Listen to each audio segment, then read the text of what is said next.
Hi friends, എല്ലാവർക്കും സുഖമല്ലേ? എനിക്കിവിടെ സുഖമാണ് കേട്ടോ. അപ്പോൾ ഞാനുമായിട്ടൊന്ന് രാവിലെ ചായ കുടിച്ച് ഇങ്ങനെ സിറ്റ് ഔട്ടിലിരിക്കുകയാണ്. അപ്പോൾ എന്തോ നല്ല സൗണ്ടിൽ ഇങ്ങനെ വരുന്നു. എന്താണ് പറഞ്ഞ് നോക്കുമ്പോൾ നല്ല അടിപൊളി മഴ. ആ സൗണ്ട് ഷടപടേന്ന് മിനിറ്റ് വെച്ച് മഴ പെയ്തു. ഒരിത്തിരി മഴ, ഒരു 10-15 മിനിറ്റോളം പെയ്തിട്ടുണ്ടാവും, അത്രേ ഉള്ളൂ. അങ്ങനെ മഴ ആസ്വദിച്ച് സിറ്റ് ഔട്ടിൽ കുറച്ച് നേരം ഇരുന്നിട്ട് നേരെ അടുക്കളയ്ക്ക് വന്നു. ചായ കുടി മാത്രമേ കഴിഞ്ഞിട്ടുള്ളൂ. രാവിലത്തെ കുറച്ച് പണികളൊക്കെ ഉണ്ട്. രാവിലെ തന്നെ ഞാൻ ചോറും കറിയും ലഞ്ചിനുള്ളതും എപ്പോഴും തയ്യാറാക്കുമല്ലോ. അങ്ങനെ ആകുമ്പോൾ പിന്നെ ഏകദേശം ഒരു പണി മൊത്തത്തിൽ അങ്ങോട്ട് കഴിഞ്ഞ് കിട്ടും. ഇല്ലെങ്കിൽ പിന്നെ ഉച്ചയ്ക്കാണ് ചെയ്യണമെങ്കിലും അപ്പോഴും ഉച്ചയ്ക്കും വൈകുന്നേരത്തേക്കും കൂടെ ഉള്ളത് ചേർത്ത് വയ്ക്കുമല്ലോ. അപ്പോൾ ഇന്ന് കുറച്ച് ഞണ്ടാണ് കിട്ടിയിട്ടുണ്ടായിരുന്നത്. അത് കറി വയ്ക്കണം. അപ്പം ഞണ്ട് ക്ലീനിങ് എനിക്കങ്ങനെ, നമ്മളതിന് എപ്പോഴെപ്പോഴും ഞണ്ട് വാങ്ങിയില്ലല്ലോ, അതുകൊണ്ട് വലിയ ക്ലീനിങ് ഒന്നും അറിയില്ല. വേഗം അതിൻ്റെ കാലൊക്കെ ഒന്ന് പൊട്ടിച്ചിട്ടു. പിന്നെ ബാക്കി തുറന്ന് ക്ലീൻ ചെയ്യണമല്ലോ.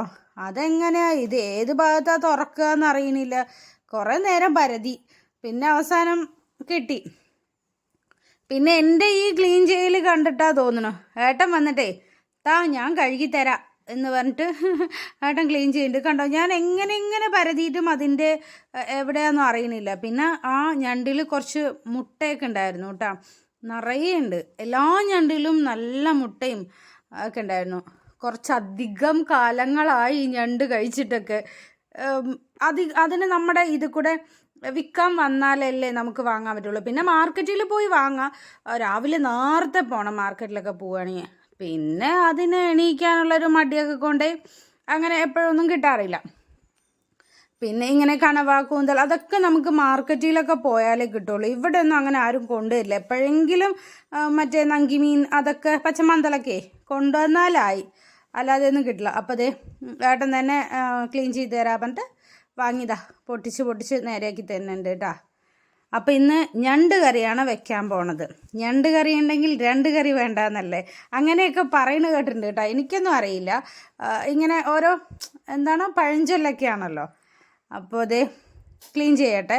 അപ്പോഴേക്കും എന്തോ ഒരു ഈച്ചയാണെന്നറിയോ വരുന്നത്. ഈ ഞണ്ടിൻ്റെ മണം ഇങ്ങനെ ഒരുമാതിരി മണമല്ലേ അതിൻ്റെ. അപ്പോൾ അതാ ക്ലീനിങ് ഒക്കെ കഴിഞ്ഞു. ഞാനങ്ങനെ ഞണ്ട് കറി വെച്ച് പരിചയമില്ല, എപ്പോഴും ഒരിക്കൽ വെച്ചതാണെന്നൊക്കെ ഞാൻ പറഞ്ഞല്ലോ. പക്ഷെ എന്നാലും ഞാൻ വയ്ക്കും. പിന്നെ ചെറിയുള്ളി ഉണ്ടായിരുന്നു, ചെറിയുള്ളിയും സവോളയും തക്കാളിയൊക്കെ. സാധാരണ ഞാൻ ഇങ്ങനെ അധികം റെസിപ്പീസ് എന്ന് പറയാനായിട്ടൊന്നുമില്ല. എന്താണെങ്കിലും എനിക്കറിയില്ല എന്ന് പറഞ്ഞിട്ട് ഞാൻ മാറിയൊന്നും നിൽക്കില്ല. എനിക്കറിയും പോലെ ഞാൻ എന്ത് കറിയാണെങ്കിലും ഉണ്ടാക്കും. അതിനൊരു ടേസ്റ്റ് വരികയും ചെയ്യും. അങ്ങനെ ടേസ്റ്റ് ഇല്ലാതായിട്ടില്ല. ആ കല്യാണം കഴിഞ്ഞതിന് ശേഷം തന്നെയാണ് കറി വയ്ക്കാനൊക്കെ പഠിച്ചത്. ഇവിടെ വന്നിട്ട് തന്നെയാണ് ചിക്കൻ കറിയും മീനൊക്കെ ഉണ്ടാക്കാൻ പഠിച്ചതൊക്കെ തന്നെ കേട്ടോ. അതിന് മുന്നൊന്നും അങ്ങനെ കാര്യമായിട്ടൊന്നും അറിയില്ല.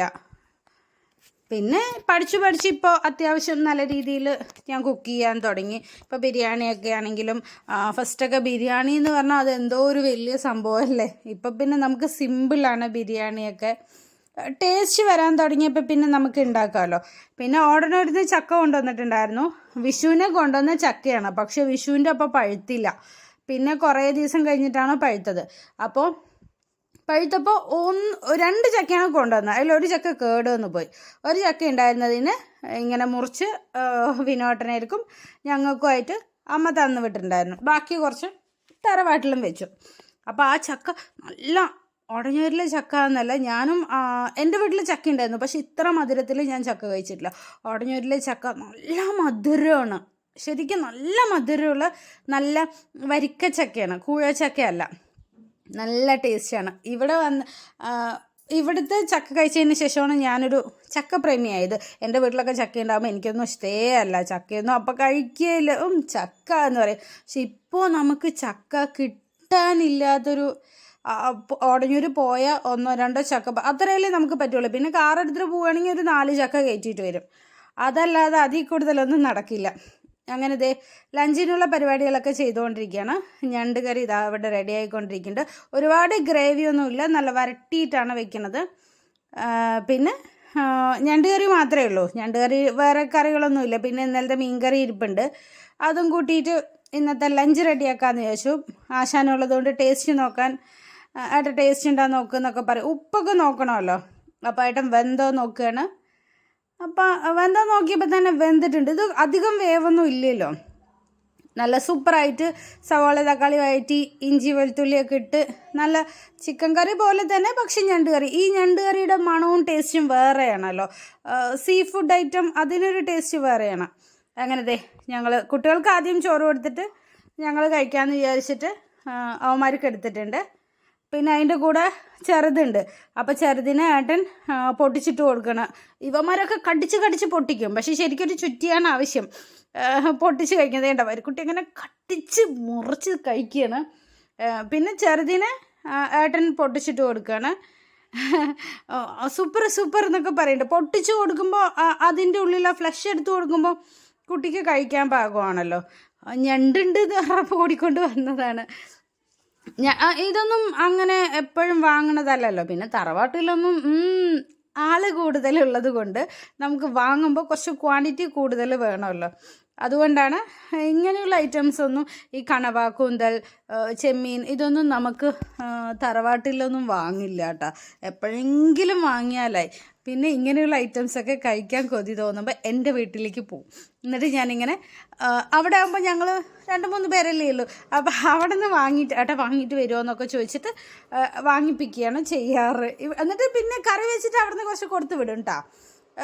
ഇവിടേക്ക് ഏട്ടൻ ഇങ്ങോട്ട് വരുമ്പോൾ അമ്മയ്ക്ക് എന്ന് പറഞ്ഞാൽ അപ്പോൾ അവർക്ക് കുറച്ച് എല്ലാവരും കഴിച്ച് ടേസ്റ്റ് നോക്കാനുള്ളത് കൊടുത്ത് വിടും. എന്നാലും വീട്ടിൽ പോകുമ്പോഴായിരിക്കും അധികവും ഇങ്ങനെയുള്ള ഐറ്റംസൊക്കെ വാങ്ങുക. പിന്നെ ഇതേ അവന്മാരുടെ ബാക്കി എന്തെങ്കിലും കടിക്കാനും പൊട്ടിക്കാനൊക്കെ ഉണ്ടോ എന്ന് നോക്കിയിട്ട്, വേസ്റ്റ് ചെയ്യുന്ന പാത്രം ഉണ്ടെങ്കിലും ചെറുത് കഴിച്ചവിടെയൊക്കെ ആയിട്ടേ, അപ്പം ഞാൻ അതെല്ലാം എടുത്ത് ഞാനും കുറച്ച് കടിച്ച് മുറിച്ച് പൊട്ടിച്ച് അതൊക്കെ കഴിച്ച് ഇവിടെയൊക്കെ ഒന്ന് ക്ലീൻ ചെയ്യട്ടെ.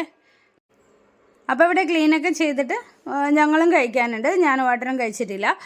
കുട്ടികൾക്ക് കൊടുത്തതിൻ്റെ ബാക്കി സാധാരണ എപ്പോഴും അതുകൊണ്ടാണ് ഒന്നിച്ചിരിക്കാത്തത്. കുട്ടികൾക്ക് കൊടുത്തിട്ട് അവർ ചിലപ്പോൾ ബാക്കിയൊക്കെ വയ്ക്കും. അപ്പോൾ നമുക്കും കൂടെ എടുത്തു കഴിഞ്ഞാൽ ഇതെല്ലാം കൂടെ അവരുടെ ബാക്കിയും ചിലപ്പോൾ നമ്മുടെ എല്ലാം കൂടെ നിറച്ചു ആവില്ലേ.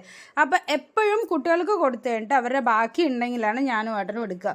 പിന്നെ അല്ലാണ്ട് ഉണ്ടാവും, എങ്കിലും അതൊന്നും വേസ്റ്റ് ആക്കണ്ടല്ലോ കളയണ്ടല്ലോ എന്ന് വിചാരിച്ചിട്ടാണ് ഞങ്ങൾ എപ്പോഴും അങ്ങനെ തന്നെയാണ് ചെയ്യാറ്. ആ ഒരു സമയത്ത് എൻ്റെ പല്ലുവേദന മാറിയിട്ടൊന്നും ഇല്ല കേട്ടോ. പല്ല് മുളയ്ക്കുകയാണേ ഇങ്ങനെ ലാസ്റ്റ്, അതുകൊണ്ട് ആ വേദന മാറിയിട്ടൊന്നുമില്ല. പിന്നെ നല്ല മുള്ളൊക്കെ ഉള്ള മീനാണെങ്കിൽ എനിക്ക് ഏട്ടൻ എപ്പോഴും പിച്ചി തരും. അപ്പോൾ അതുപോലെ ഇതും കടിച്ചു മുറിച്ച് കഴിക്കാനുള്ളത് കൊണ്ട് ഒരുവിധമൊക്കെ കടിച്ചു, ബാക്കിയൊക്കെ ഏട്ടൻ എനിക്ക് പിച്ചി തരിക ചെയ്തിട്ടുണ്ടായിരുന്നത്.